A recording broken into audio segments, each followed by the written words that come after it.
thank you for seeing so many of you here. Who said the LMS is dead? Or at least interest in it isn't. I also see a number of faces here that I saw in David Wilson's session earlier on, so it's very, very clear to me that this is a topic that's still a hot topic. How many of you here were actually in David's session earlier? I recognise a few faces. Put your hands up. Okay. For those who weren't, I just wanted to share something with you that I found quite fascinating. As you may know, they've been doing some research on behalf of Learning Technologies and Skills Group. 90% of people who responded expect their LMS usage to continue as it is or increase. So, LMS is by no means dead. The challenge, of course, is only 9% of them felt that their providers always deliver value for money. Now, I want to ask a question. How many of you are here because of that second statistic? Pop your hands up. Yeah, quite a few. How many of you do not have an LMS and are here as making that as part of your purchase decision?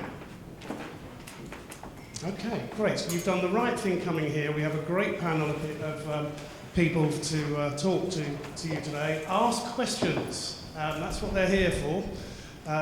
Everything you wanted to know, the good, bad, and the ugly, and they're going to introduce themselves in a minute.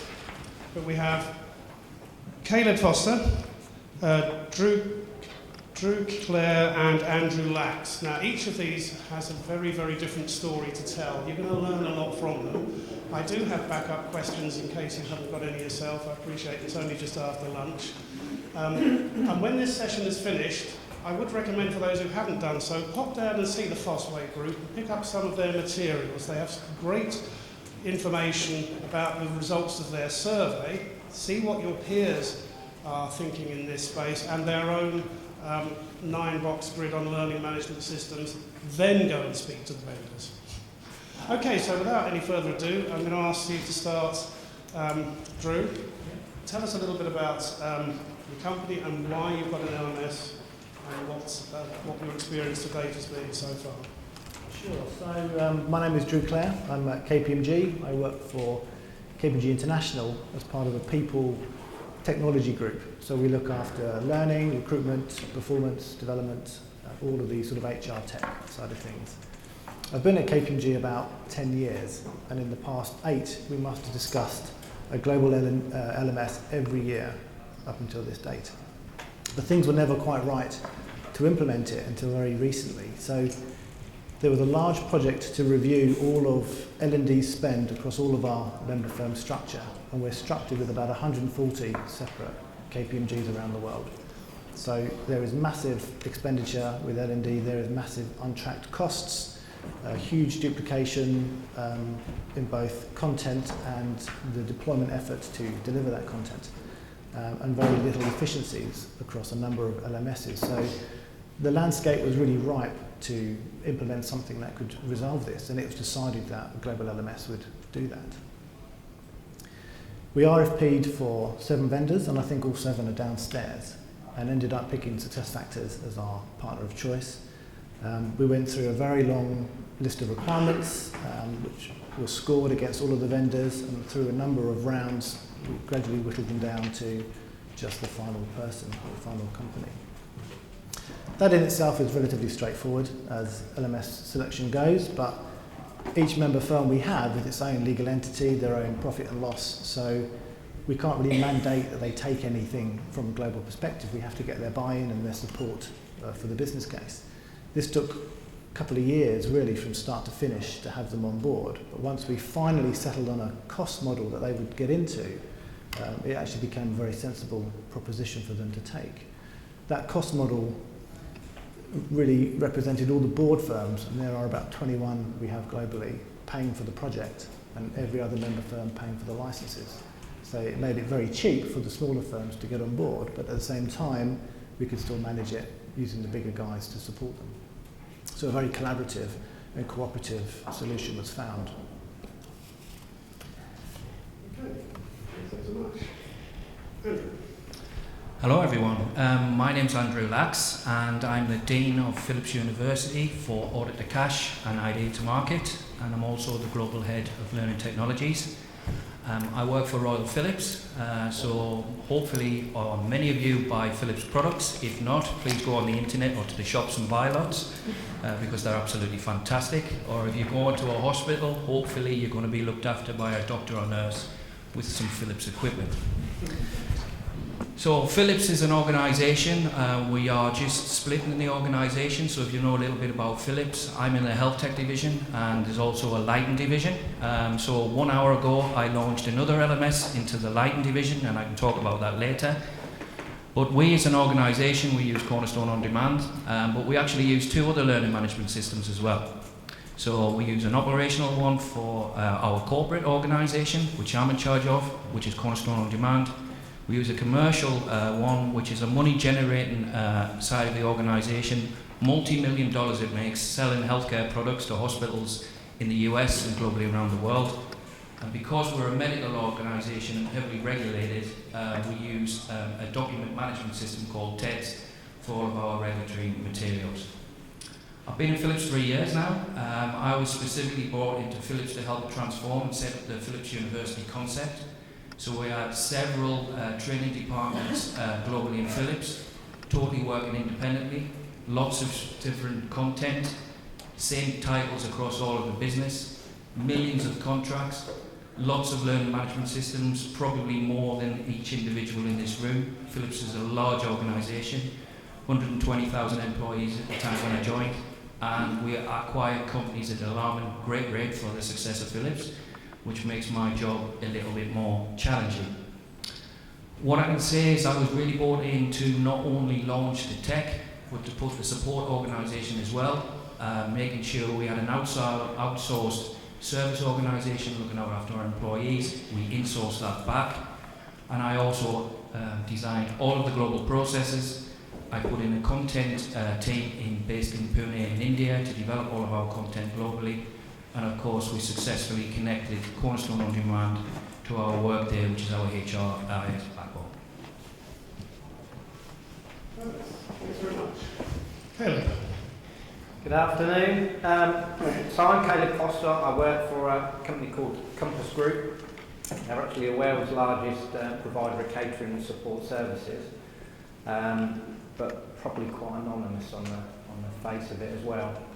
We generally occupy client sites, so we operate over around 7,000 sites in the UK, employing up to 100,000 colleagues in the UK, and probably a 50-50 split of casual colleagues and permanent colleagues. It's interesting to understand the type of audience that we're trying to provide training to, because it is very multi-skilled. So we're engaging with our frontline colleagues right up to sector directors as well, and business directors. And as Compass Group, really, we've been on a learning tech journey for the last 9 to 10 years. We recently implemented a total learning management system, combined that with a few social learning platforms as well. Integrated that into SAP and also into Cognos Data Warehouse. Part of the backstory to that is, we've been on this journey for 10 years, and that's our 3rd implementation of the learning management system, and needed to, drastically get things right. So it wasn't just about the LMS implementation; it was also about redefining the learning that was going on there, and actually providing colleagues with a way that they could learn peer-to-peer as well. So, as I say, that went live in October, combining e-learning, social learning, classroom bookings, and then reporting all of that information out as well. So, going exceptionally well at the minute. So, 3 very, very different organisations with very different business needs.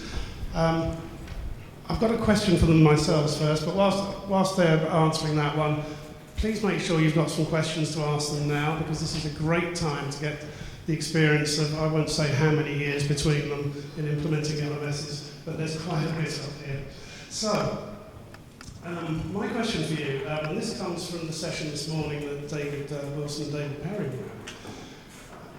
how much did the choice of the HRIS system in your organisation influence the choice of the LMS that you had to make? Start with you, Andrew. That's a good question.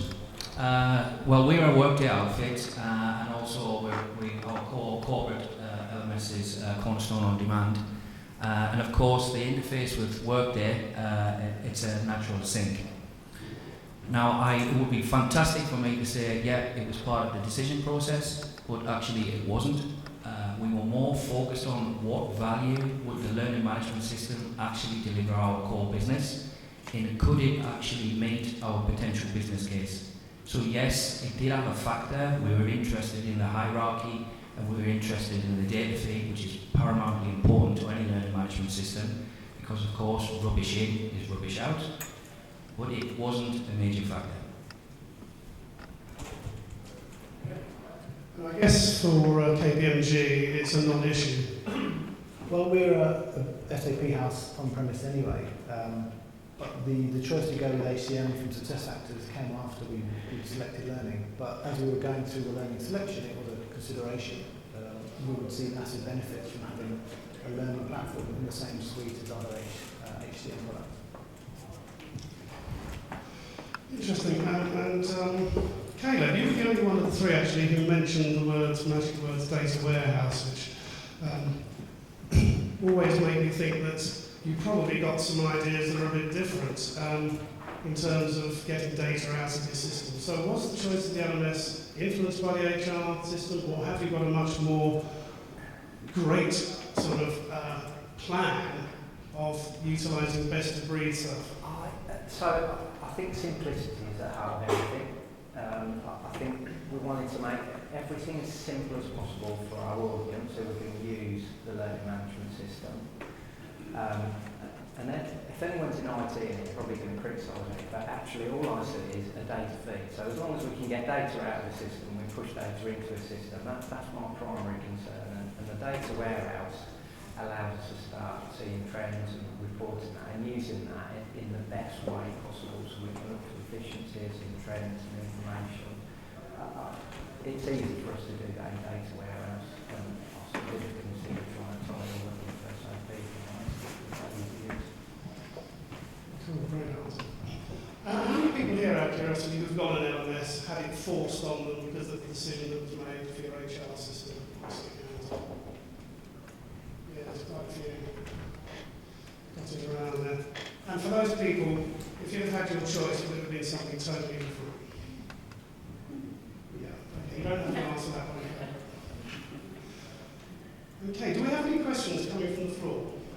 Yeah, great.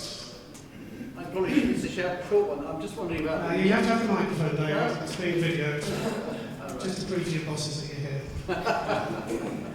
It's quick and dirty, to be honest. I mean, how about the niggles, because it's still very perfectible, if you like. There's a long way to go in terms of developing. You look at the various different offerings, and particularly based on Fosway research, which I think is very enlightening, but still lots of niggles. There is no one right decision, ultimately. I'm just wondering what the downsides are.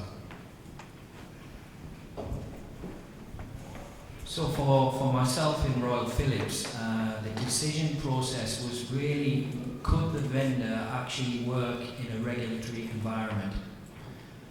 And that was one of our prime factors when we were actually looking at the Gartner Magic Quadrant on who could actually deliver a sustainable solution for Royal Phillips, working in the type of environment we do.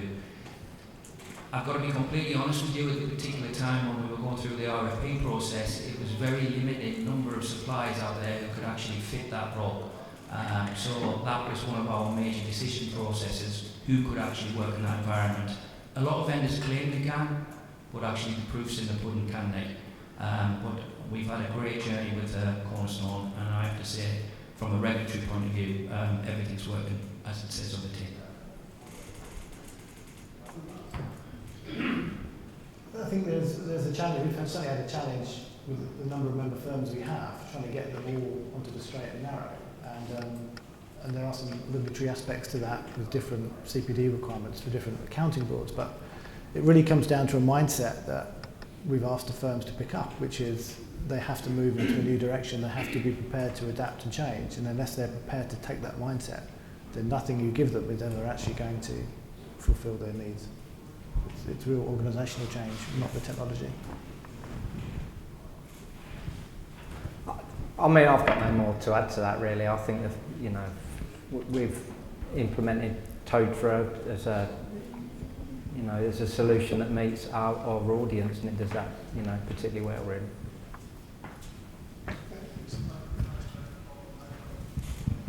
Hi, yeah. It's a question for Caleb really. With Toadfra, do you host that yourself or do you have an external host? And whichever your answer is, are you happy that way or do you wish you'd gone the other way? So we externally host it. We did look at internally hosting it, and I think the service that we were going to get externally was better than what our internal IT team could support with. So I'm happy because it's on 99.9% of the time, and it delivers what we want it to. Just to clarify, is that hosted? Was that Totara Cloud? No, it's hosted, it's dedicated. Yeah, just to add on that one, because our commercial arm is Totara as well, within Royal Phillips, for our medical side, we also, it's hosted as well. Yes, hello. I'm just hearing that you have several systems, so a learning management system, an external learning management system, document management system, or a social platform. Have you done the installation at the same time, or is this a progress all throughout the years? Because it sounds like an operational nightmare if this needs to happen in one project. Well, when I started, I did have long hair. As many of you who go through this process, but actually some of the projects or some of the systems were legacy. But you have to think about Royal Phillips' business. So if I look at the regulatory part of our business, we've probably got about 14 million transactions within that system, growing at about 2.5 to 3 million per year. So it's a huge amount of data that's in there, and of course I don't want to get that wrong. So we have to also look at it from a risk factor. Is the data actually in the best place it actually could possibly sit, or am I going to increase risk by moving it? So we made the decision to actually leave it where it is for the time being. But what we've actually designed, and we're designing currently, is what we call the Phillips Learning Architecture, because of course commercially I want to be able to sell product to the market, so into hospitals. But in the corporate organisation, I might be designing training that I might actually could benefit the commercial part. So we've put a content layer in there also, so we can share content between the corporate LMS and also the commercial side of the business. Yes, it is different and it is difficult, but at the same time, you've got to look at risk in the type of environment we're in, and we also need to make sure that I don't risk also the commercial side of the business, which is a multi-million-dollar business and a big budget line for Royal Phillips. So I only want to increase profit share. I want to be number one in terms of delivering good quality training in the healthcare operation, and that's why we decided to keep the systems as we are. But it's a very good question.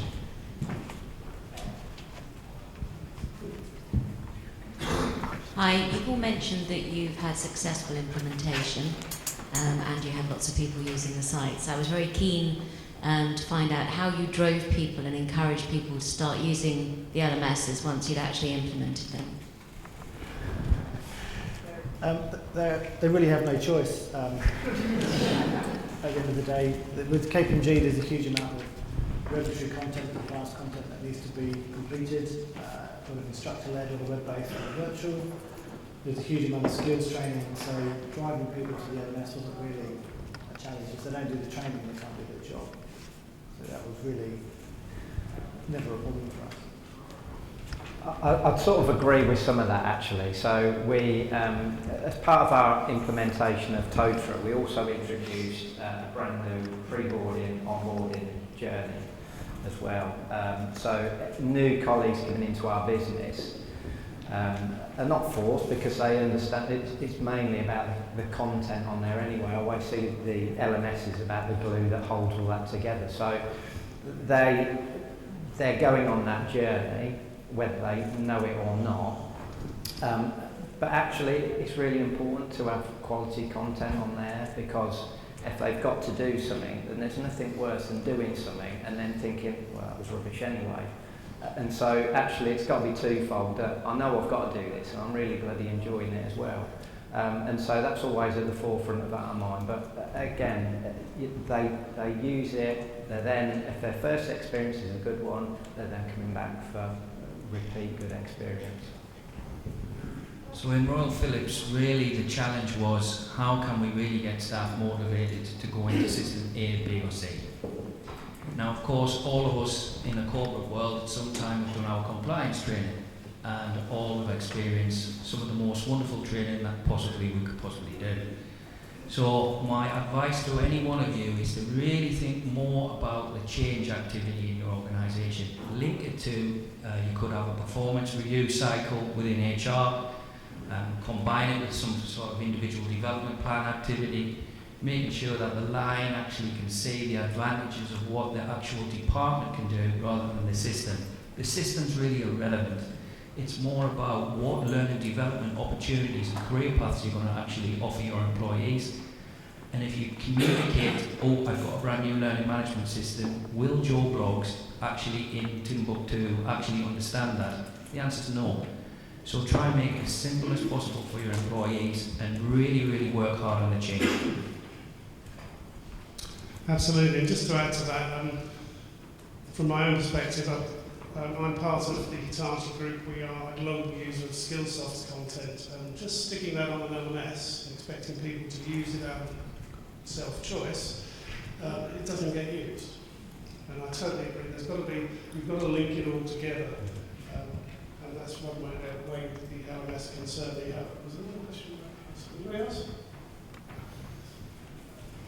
Let's have one from the vendor, shall we? Hi guys. I know Caleb just mentioned social learning. I'm keen about to hear from the other guys, as well as Caleb's experience. But how do you get people to use these social tools? And if they use it, what sort of moderation have you got in place? So the first one's a good question. How do we get them engaged in that? So, because there is I think at the minute there's a fine line between, almost shoving it under people's noses and trying to get them to use it, and then organic growth. And organic growth is the best, because then, it's connected, they're going to start using it, they're going to start recognising the rewards. So we haven't actively sort of marketed that it's there. It's just another piece to our learning management system. We've made it really simple to get to, single sign-on. And then the community owners are really driving their engagement. So if I'm honest, we've not done a lot of engagement with our front line, because we're hoping that that's going to grow organically and then be sustainable. What was the next part of the question? How do you moderate it? It's in most cases self-moderated. Now that takes a big risk actually. And I have to say, as part of the project, I had a bit of a wobble in a training session, that it just felt that nobody had an appetite for that. And I said, do you know what, this is just not going to work then if nobody can see that we just need people to go on and create content. To having a conversation a little while later, a week later, that we had a completely new corporate affairs director that then said, you know what, why are we not doing it? So, I had a couple of moments during the project where I thought this isn't going to work. So a change in behaviour that said this is now going to work. So other than them single signing in that says, yeah, you've agreed to the company policy, but it's self-moderated primarily, and we trust in them to do that. We have a global platform for social media. It's linked to all of our network profiles, so that if I post something, then people know it's me and my picture is there. So from a moderation perspective, it's basically if you say something terrible, then you're going to get found out and you will be dealt with according to HR policy. So it manages itself quite nicely. From an adoption and engagement piece, I don't think we've seen the levels of adoption we would have liked with it, because it seems a very hot topic with sort of 70 and 20 type learning. It's quite a nice thing to offer people, but we haven't seen the engagement we would really like. We have a small group of activists and a lot of lurkers, and it's mainly the activists that drive all the traffic, and the lurkers, I'm sure, get value from the discussion, but maybe less lurkers and more activists would be better. I think we'd like to explore what Jam offers with SAP, because it's part of the search. When you're searching for content, you're searching for social product as well, and we don't have that level of integration, and I think we're missing that relationship between social and formal learning. That could be a real turning point for us. So it's interesting though. Do you mind if I ask you first of all, but actually both of you have already responded. Do you think actually the social element should be in the LMS anyway? I think it could be. Yeah, it could be. I think the question is, should it be? Yes. See, I mean, I would counter that and say, actually, I like the way it is currently, because, I mean, so we've got a formal learning management system and an informal social platform, and the way I really simplify it is that our learning management system is your tidy front living room where, it's all nice and organised, and actually the social is the kids' back bedroom that you can just give them free rein to that, and they set their own standards, and that seems to be working for us in our organisation, that they can detach the formal from the informal and just let it flourish. That's a great analogy. Kate, tweet that. I'm trying. You were very emphatic no. So in Royal Phillips, we're a digital innovation company, of course, so bringing new ideas to market very, very quickly is part of our heritage. And many of you, hopefully, have seen all of our products, like I mentioned before. But this also reflects the way we're actually operating in the organisation. I was very lucky to join an organisation which was very big on social. And internally we've got a product called Connect Us, where in all parts of the business they're actually helping each other on various different topics. It could be, servicing a machine. It could be, engineers having to talk to each other. It could be a business process officer linking to another business process expert. But where I'm really passionate about learning and development is where can we actually leverage the 70 and 20 a little bit more, and even the 10. And I feel that if we embed it into our learning organisation, we can be really powerful when people can search for things. So for example, we're launching a new SAP platform for finance. And one of my ideas is to use communities of practice and embed the curricular design for the particular jobs that are going to be impacted by this new process, and then wrap that curricula around the community. So actually the BPO and the business process experts can actually be the community managers and helping that location go through their specific learning journey. So you're adding an extra level of layer to your traditional learning delivery and extra post support, and I think that's when it becomes really powerful. Okay, that's interesting. Just bear in mind I'm sometimes being devil's advocate, of course. But the other reason I mention that is because within my own organisation we have all of our social activities separate from the LMS. And we're a very mature Jive implementation, particularly with our customer base, where of course there's a lot of discussions that don't relate to learning happen. So my question for you is, how are you going to get people to have those conversations that don't actually relate to learning within the social element of your LMS? Or are you going to end up having lots of places they go to, which is in itself divisive? Well, I'll answer that one in a couple of months when we launch the communities of practice. It was a very good question, Andy. But we are just about to launch it. But there's things that are going to be fit for purpose and will never be the size of Twitter, that's for sure. But one of the things that we will do is make sure that that community has a proper community manager. So the community manager will actually trigger conversation within that particular cohort of employees who are actually taking that particular learning development at that period of time. So the idea is to really train the community managers well to actually trigger conversation, and also not to monitor but to encourage collaboration. Absolutely. I think a really experienced community manager is a key to this, and they don't have to come from the learning world either. In fact, most of them don't. Any other questions?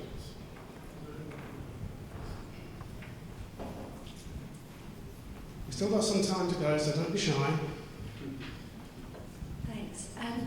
When we talk about combining mentioned consolidating organisation and unity with LD. As businesses, though, don't we have to then be very careful that we give a consistent message from all of our businesses, because usually the message from HR is be very aware of what you put out on social media, protect your personal image, protect the way that you're putting yourself across. So don't we have to be very careful as businesses then, that we're not putting out mixed messages? I mean, I wouldn't disagree. The sort of discussions we have internally are mainly focused around what's happening with clients, although we're careful not to mention client names too much, but there is discussion around that. There's a lot of crowdsourcing activity that we do for our clients. With 140,000 people, you can touch quite a wide range of demographics. So there's some other good things that happen there, but I wouldn't say we've had any issues with sort of managing your personal brand or image there at all. It's a good question, but we've not seen any issues. It's a very good question, because within a regulatory environment, you also have to be careful what people are posting. So, for example, we don't want to be telling a service engineer or to tell another service engineer, don't work off the manual, do it this way. Don't follow the process. That's the worst thing that can happen.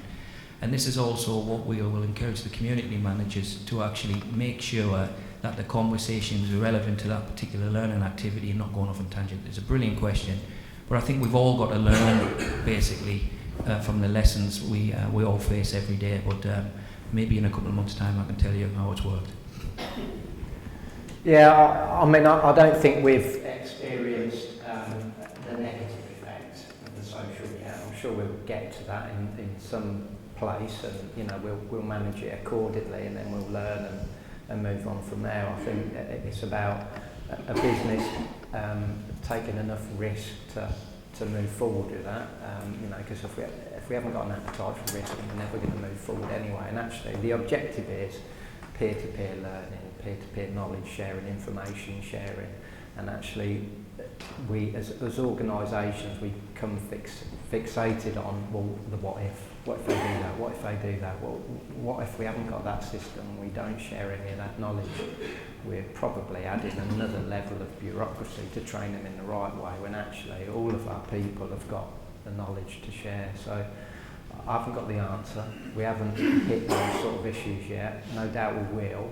And then, give it another 12 months and I might be able to answer your question better. I think it's a very good point, but one of the things that I think perhaps is different here is, would you guys agree that actually when doing it as part of your LMS and part of your learning function, you've got the thing that's missing in Facebook and Twitter, and that is context? I agree. Okay.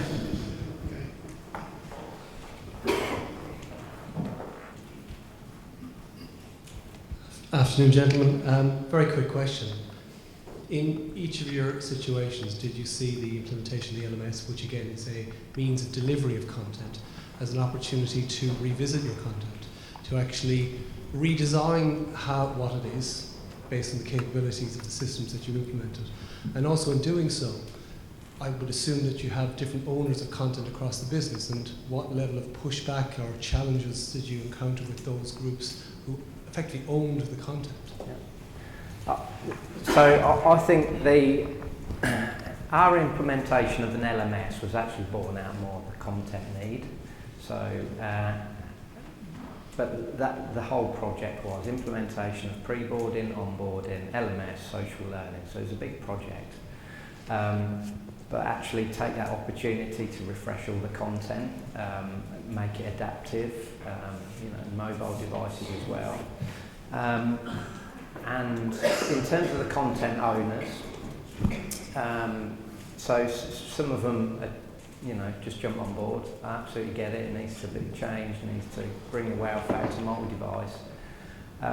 We've been preparing this for over 18 months, really, and giving some of our content owners the opportunity to get on board with that, to the point where one sticks in my mind that 2 months before just chose to ignore they were meant to be doing stuff. And so actually we made a difficult decision to say, well, that old content's not going to go back on the learning portal, which forced them now to go with some better content. So I'm not saying it was easy, and it was a lot of engagement. I have to say, part of the success of our implementation is we had nothing tangible for 8 to 12 months. It was all stakeholder engagement before that, and it paid off. Content for us has probably been one of the most challenging parts of the project, because the reason we implemented it was there was massive content duplication. So global functions pump out content, put it on a portal, all the member firms grab this and upload it onto the other LMSs that we used to have, and sometimes on a regional LMS there'd be 5 versions of the same piece of content for 5 different countries. So as we began to migrate off all these other different boxes, trying to find a content owner for something somebody else had grabbed was becoming absolutely impossible. So if we didn't find the owner, then we wouldn't migrate it. But then when countries go live, they're like, where's this content I used to have? Like, well, we never moved it because you didn't own it, and we don't own it, so it's not there. So there's been a whole whirlwind of, right, who is the owner of this? Let's get up the chain and find them and get it republished and redeployed. And that has been a long process. Not to mention all the retesting of old content that we want to keep. You can't just move it over and fingers crossed it will work. You've got to make sure it's testing, that the screen works, and that the completion stats work as well. So it's been a long process, but one we are finally coming through the other side of. I had a massive challenge with content. There was just so much content, it was unbelievable. 47 same versions of project management course, same vendor, same contract, different contracts. How it was ever allowed in the first place, never know. But also, we turned it round slightly because we knew we needed to rationalise the whole content base. So we used analytics. We actually started looking at some of the systems. Was the content actually being used? And if it wasn't being used, we asked the question, why? Why is it not being used? And then we made some tough decisions. And we went back to the business area and just said, look, it's not using the content, this is how much money we can actually potentially save. Do you want to get rid of the content? So we turned the question round, rather than saying, do you definitely want it in, by using predictive analytics to actually determine when's the content last being used, which part of the business is actually using it. But we also went a little bit further actually, because for those of you who are in the process of launch the learning management system, and it looks like an Argos shopping catalogue, nothing against Argos of course, but you don't want to just have reams and reams of courses in there. And one of the things that we try to do is to build learning journeys or curriculums to really make sure that it was actually focused and targeted to specific groups rather than just one list. Because in an organisation like Phillips, where you've got a global organisation in multiple languages, you can imagine how much content we had. It was humongous. And so we try to really focus and build curriculums, but at the same time use analytics to make some of the decisions on whether to get rid of that vendor or particular course. And it worked.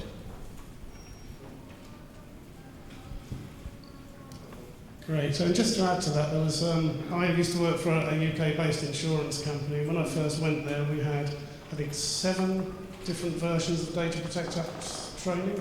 How many Data Protection Acts are there in the UK? 1 set of legislation. I did 7 courses. So final question on the content. I've seen a lot of and experienced a lot of organisations who use it as a means of auditing and culling and getting rid of the crap and keeping the quality stuff. But there's still some stuff which is required, which may not be high quality, compliance training being one area.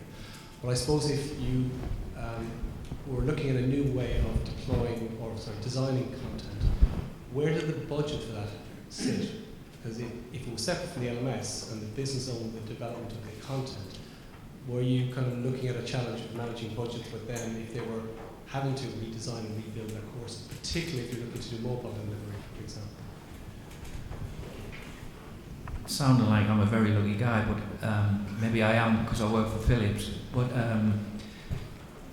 Phillips was basically what we call a JSU internally, so it owned the budget for all learning development. So the decision process was really quite simple. What we actually did is we put quality standards in for production, so for content production, And exactly what my peer was actually saying is that some courses we just technically couldn't migrate because they were too old. Or actually, when we looked at the quality of the content, it was so poor, were actually people going to learn from that specific content? So it was a different type of question that we actually posed. But again, I was a bit fortunate that the university, when we launched the university, moved all the budget away from the business into one central location. Otherwise, my job would have been a complete nightmare. I think at KPMG we can't take the LMS in isolation, because there are other global business units who are part of the mix. So global L&D are already looking at how they design and develop content. And from once upon a time, it was very much page turning, click and tell. It was fairly run-of-the-mill stuff, but now they are already aspiring, before we even got the LMS, to have mobile, to have far more interactivity, a lot more video, a lot more exciting stuff. So they were already on that journey, and it's just making that we make sure we can support them with the deployment and use the LMS to its full capability. So there is a bit of tandem work going on, but it was already beginning to take shape within our organisation before we ever started the LMS project.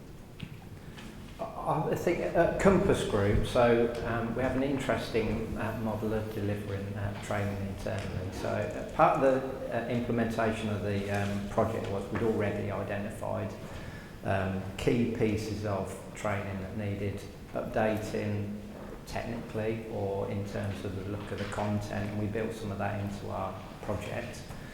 But we internally recharge for our training, so we monetize the L&D offer internally, which then allows the business owners to almost detach themselves from the finances, because they know that as long as the course is successful, it's a retail model, so if the course is successful, then it's going to pay for itself, and then we ensure that the governance around that is that the course will only have a shelf life of no more than 3 years, and we build that into the process that we've got to reinvent it. Now, whether that's content or technical, we build that into every development, and every stakeholder and business owner is aware of that.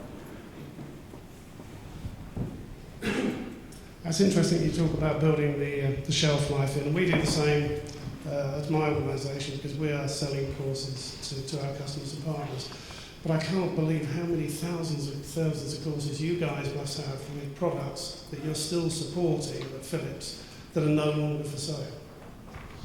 Yeah, that's a great one. So under the regulation, we do have to support even legacy equipment, not only from a parts perspective, but also from a training perspective, and also provide evidence on that particular product that we've actually trained the individuals on. So it's quite a challenge, but also makes it quite exciting at the same time. Nobody wants an easy life. And we've got a great challenge in Phillips to make sure that we have good quality content to offer our employees, partners and dealers.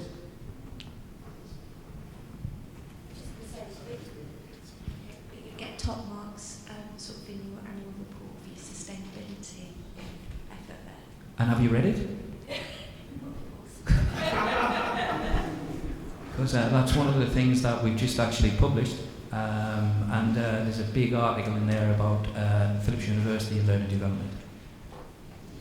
Yeah, we'll be discussing that with your post-course work after the conference.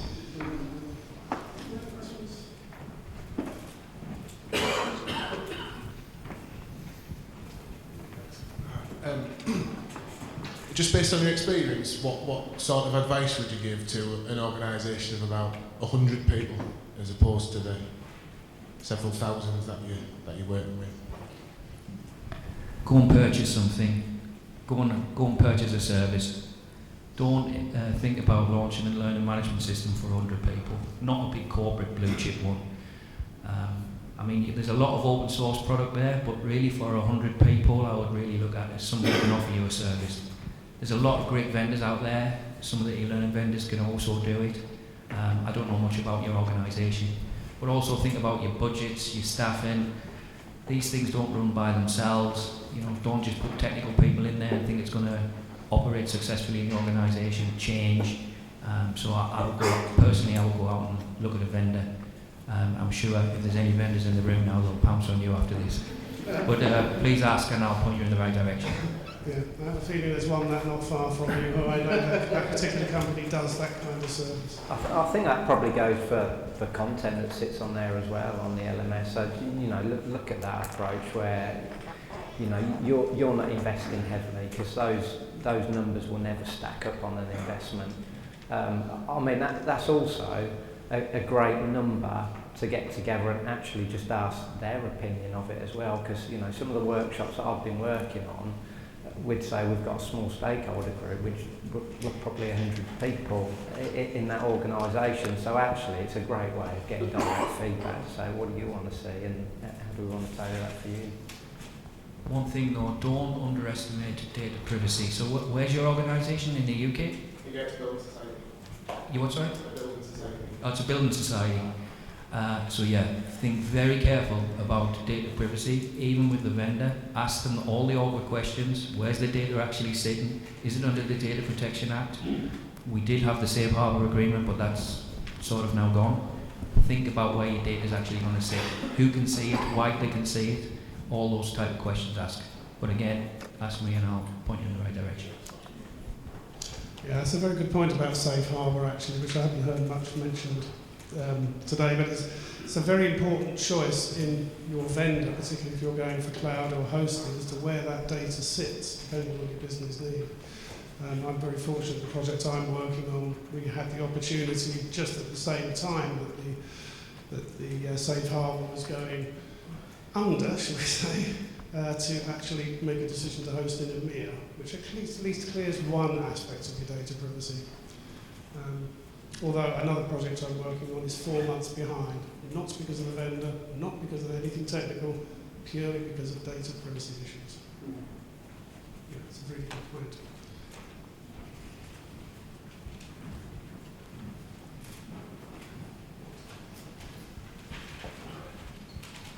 What's your learners' perception on the system, its performance?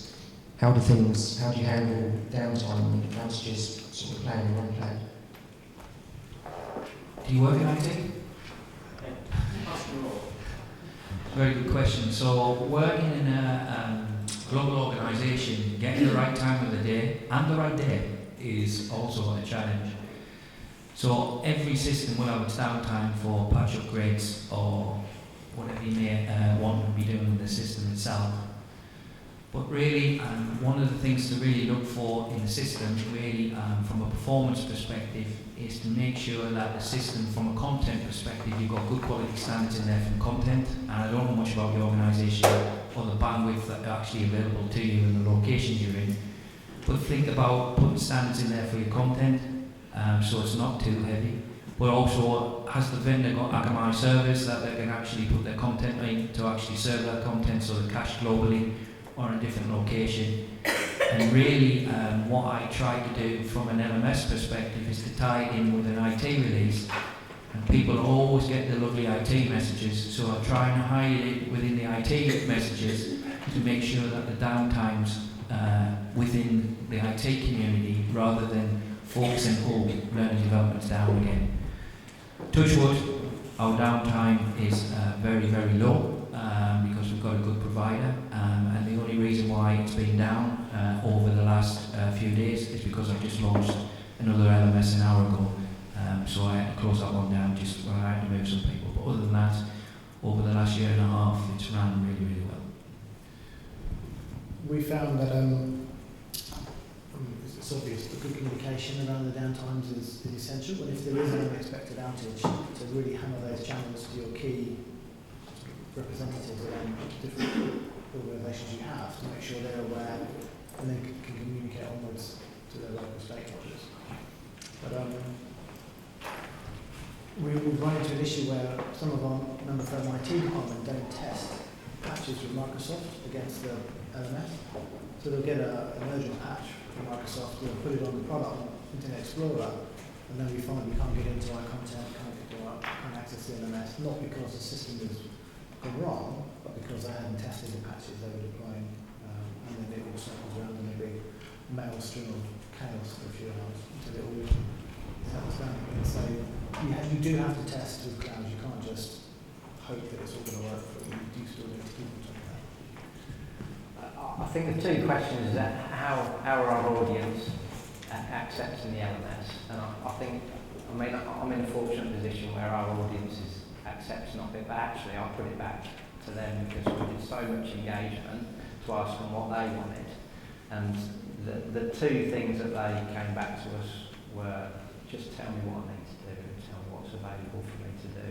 And that's all we've got on the front page. So they're more than happy they've got what they've got into. In terms of downtime, I think the message is much the same. We haven't had unexpected downtimes as yet. I'm sure we're going to get that at some point. But the expected ones, we minimise the impact by doing it when we know that the peak traffic isn't there. Also, test, and test is my strong advice. Don't just trust the vendor for testing. Make sure you have your own internal testing team to actually test whatever release is coming out. And remember, in the SaaS world, you might get 3 or 4 big patch releases a year, but you also could get weekly bug fixes. So also ask the vendor openly to make sure that you can understand what bugs they're actually fixing, just because it could impact some of the things or functionality in the application. So for the technical people in the room, you're going to love the testing. For the non-technical people and HR people in the room, go and employ somebody who can test. That would be my advice. I mean, I'd wholeheartedly agree with the testing, and actually, for the non-techies in the room, actually, it's understanding why do we need such a long test cycle. And believe me, you'll thank it for having a long test cycle, because if you don't get any noise on the implementation of an LMS, it's because you've done the testing right. And if you try and cut back because your director's telling you, oh, I want it delivering 3 months earlier, do not sacrifice the testing. Yeah, I'd add to that, and this is a current pain of mine. I'm involved in 3 different UATs going on at the moment. Don't let IT write your LMS functional testing scripts, because they know nothing about it. Absolutely nothing about it. Write them yourselves, which is what we've done, and that's the only way you're going to get a set of tests that you know are testing the functionality you want, and not what IT think it is. I think that's also a good one, because one of the key things that we actually learned was make sure your processes are robust. What are your workflows? Will this actually work? Really draw it on paper, get some flip charts out, walk yourself through the process when you're actually developing the system and you're developing actually the workflows in the system. Will this actually work for us? Is a learning development department or HR department? Will it work for our customers? Will it work for the line managers? Will it work for the dealer? Really spend a lot of time on your processes and also your reporting. Everybody loves it, but everybody hates it because it can open a can of worms in terms of some departments really working well and some departments not operating very well. But also it can be a nightmare if you're not prepared, because if you're very successful, and I hope you are, more and more people will ask for more custom reports. So really think about your reporting strategy also what you're actually going to do in terms of actually giving reports to your customer base. Because past experience, and experience even today, tells me that this is an area that's often underestimated.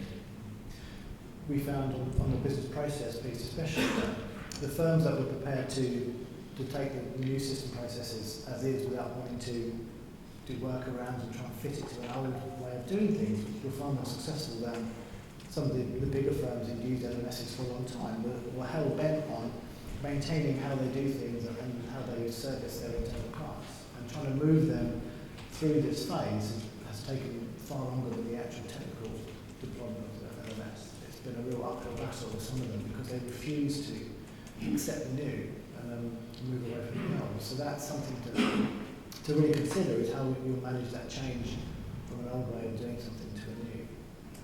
It's much harder than you would expect. Yeah, I'd endorse that as well. I think it's all about the process, because when you teach new admin staff how to use the LMS, you don't teach them every single nuance of the LMS, do you? What you need to teach them is how that LMS is going to manage the business outcomes that they're trying to achieve.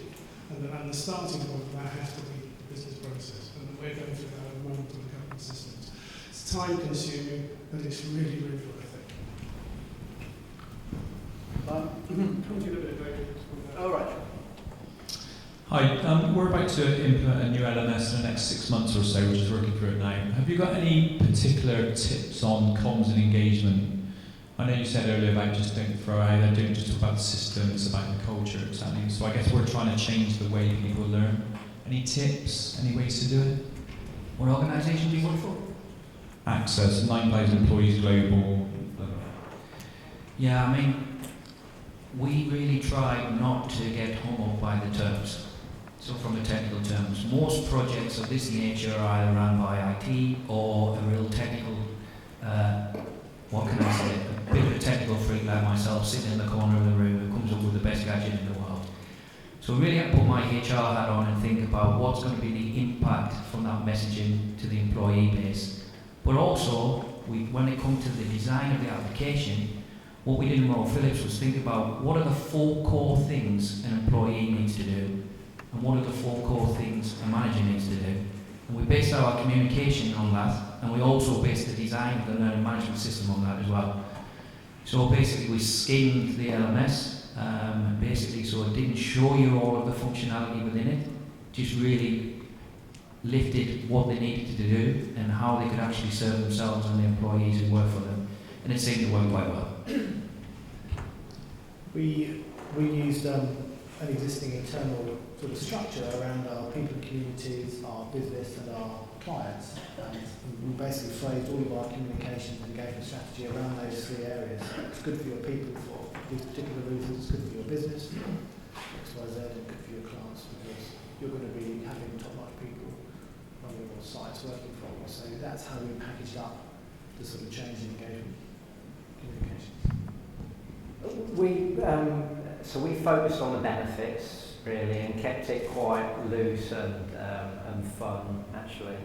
So we took the design that we'd agreed for the learning management system that we knew was going to be implemented, but sort of up to 8 months before that we just kept drip feeding information and whether that be on their screensavers or desktops, little leaflets as well, but everything looked the same. So there was a visual connection with this literature that people were receiving in the emails, but we just kept it quite light-hearted and used a lot of puns in the information.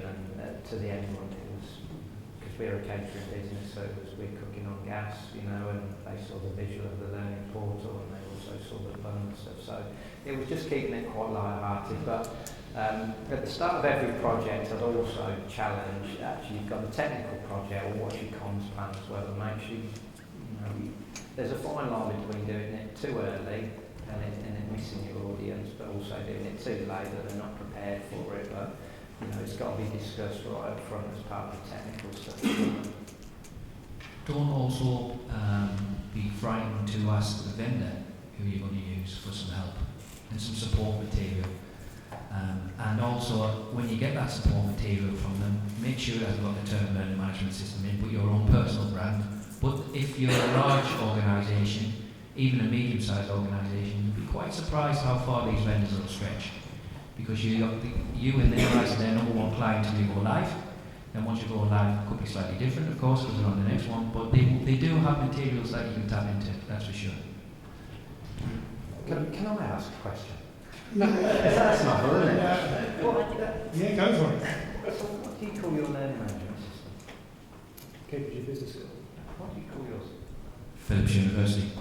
And we call ours My Learning. But it's just interesting, I'm just thinking, don't refer to it as a learning management system. None of us have done that, and we've tried to keep it quite light-hearted. So I don't know if there's a lesson learned there about comms as well.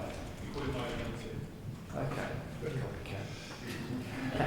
It's interesting you should say that, because that sort of links in with an article I had in the Learning Technologies magazine a couple of years ago, what I call the Invisible LMS, and I'll retweet this with the hashtag on later. And this is about making sure your LMS can surface some of the core functions that the learner needs at the point of need, without them ever seeing the LMS interface. Trust me, nobody wants to see it. Your learners don't want to be in an LMS, they want to consume the content item. So it is part of their experience, and it's got to be enjoyable without them actually knowing that. And to give you an example, and this really surprised me, a sales training manager in an insurance company, anybody from insurance here will know that they are probably the least technical people around. He said to me, look, we can do all these deep links. Why don't I just give them a list in an Excel spreadsheet saying, click here, then click here, then click here, then click here. 95% completion of the compulsory program of over 35 modules. Because we took it to the learner in an easy way to get to them. So I'd investigate all what you've got in your LMS in terms of abilities to surface that content outside of the LMS, so point of view. Stick it on the end of a QR code, it doesn't matter, just keep them away from the LMS and then you'll be right.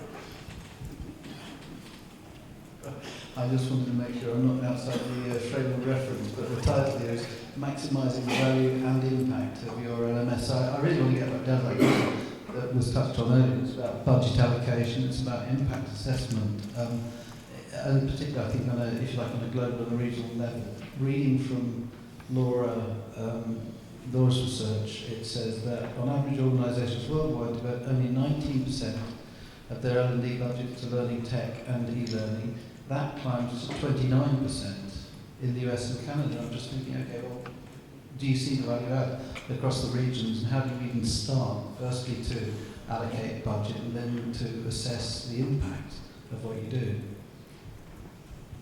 So within Phillips, like I said when I started the presentation, really we had multiple systems, multiple content, multiple vendors, and we also had an organisation that was really, quite top heavy in terms of number of employees. So from a HR or data perspective, we really looked at the organisation. How can we simplify the organisation from a content perspective, content creation perspective, learning specialist perspective, learning manager or dean perspective. So we looked at the OD, the organisation. We then really delved into the content itself. What money are we actually going to save in terms of content reduction and duplication of contracts? We then looked and implemented a shared service centre for content production. So rather than going outside, we actually produced it internally, which some of the vendors in the room might not like specifically, but we learned a lot from them, so thank you very much. But also from a system perspective, when you reduce your number of systems, of course you've got to look at contracts within the systems. Don't underestimate how long some of these systems are running for. But really, when we looked at the overall business case, it was a no-brainer to actually go and invest over a 2 to 3 year journey again to make sure that the business would actually benefit from one corporate learning management system. So really do your homework on the business case, look what's around you. You'll find a lot of waste, and of course within Phillips we're very big on lean and lean manufacturing. So we went through a Kaizen exercise really to look at what would be the added value of actually bringing a new corporate learning management system in, and it actually spoke for itself. We had the lady who heads up my organisation, Rachel Campbell. She really had a vision for our learners, our people, that you were coming from Singapore, and if you ended up in Saskatoon, you would have the same learning experience across that journey. And that vision is very much achievable now. But on the other hand, it's not just about our learners. There was massive expenditure, massive waste, massive duplication of effort, and by doing the project, we've managed to bring that right down to a far more sensible and managed figure. So there is a good business reason for doing it, but also you cannot forget your learners, because they're the ones who are the people who are going to learn, who are going to really experience it. Yeah, I think, in addition to those areas as well, so some of our driver was, can we grow this with the rate that our business is growing without actually investing any more to support it? But we also analysed what would be the impact on our business if we didn't implement that solution, and looked at it on the alternative way as well, and actually we've got a modest output for maximum success on that really. Okay, we're very good. Again, I'm out myself as a vendor. The vendor theme has been mentioned quite a lot in this session, but One of the questions that was asked earlier on was about the decision criteria about the vendor you chose in terms of the technology. But more importantly, in some instances, it's the implementation of the solution. What were the criteria that you had when deciding on your implementation partner for each of your solutions? What process did you roll out? And what was your experience? I have to say we migrated from Moodle to Totra. We've got an established partnership with a supplier, and I'm probably in a very good position where we had complete confidence in that supplier to deliver that solution. So our decision was pretty straightforward. Mine was slightly a little bit more complicated because we've got certain policies and regulations within Royal Phillips on who can do what from a technical point of view. So we are governed which suppliers we can use to actually build content, and we did use, of course, we complied, but actually what we found is that we were more technical than they were. And we knew the product better than they did, and actually what ended up happening, we were coaching the supplier on what to do. So we worked very closely with that supplier to make sure that it was a successful implementation, but it wasn't an easy implementation because we were using a third party.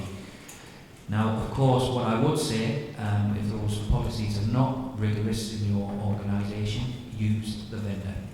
The vendor has got more experience of the application than anybody around you. And make sure also that you've got your processes locked. And then once you've got your processes locked and you use the vendor successfully, you've got a good relationship with them, they'll deliver a good product for you. So it's a tough one, but it depends on the organisation, and unfortunately we had to go down that route, but in the end it worked. But if you're using integration partners, make sure they've actually done it in the type of environment and business that you work in, and ask for evidence and reference results would be my advice.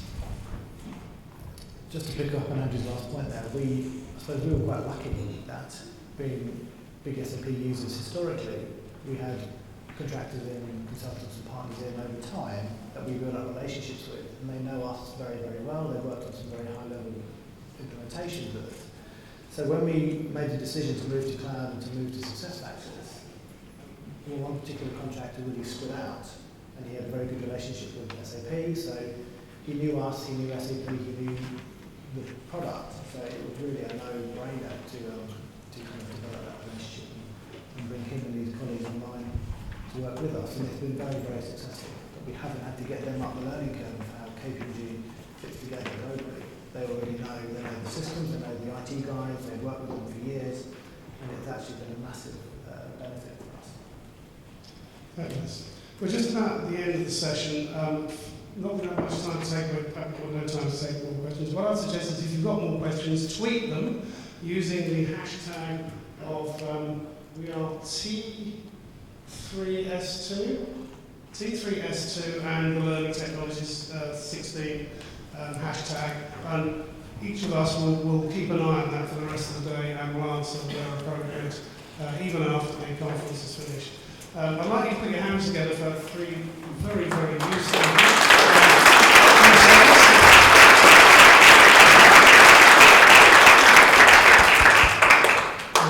as is always the case, I didn't hardly have to touch the list of questions I had in case you were all asleep. So thank you very much for being so attentive.